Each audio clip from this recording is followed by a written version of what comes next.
Now to a developing story in the Middle East, and we're learning more about a foiled Al-Qaeda plot in Kuwait.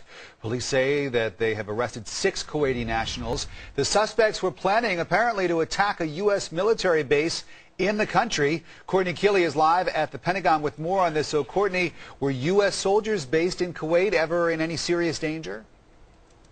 Rick, well, the Kuwaiti Interior Ministry said they foiled this plot with an Al-Qaeda affiliated group. They've arrested them, and the group has confessed that their target was going to be the U.S. military base there, the largest U.S. military base in Kuwait, and that these insurgents or wannabe insurgents had bought a truck and they were planning on packing that truck with pesticides and chemicals to make it a bomb so they could drive it into the base. It is unclear whether they will have succeeded, but the Kuwaiti authorities have them under custody.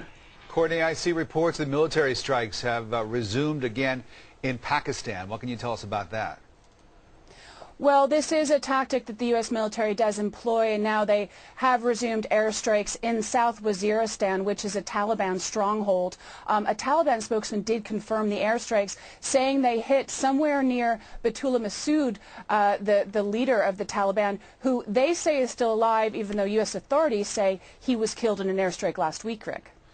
All right, and what do we know anything more about Masood and whether, in fact, he is dead or alive?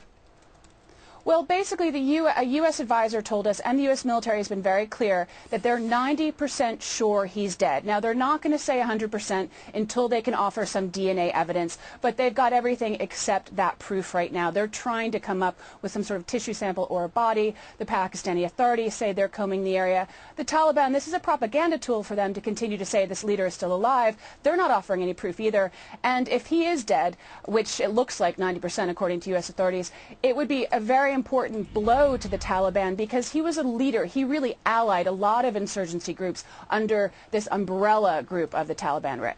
Interesting that officials would have a DNA sample in which to try to make a match, and if in fact they're able to get that. Courtney Keeley at the Pentagon. Courtney, thanks so much. From Pakistan to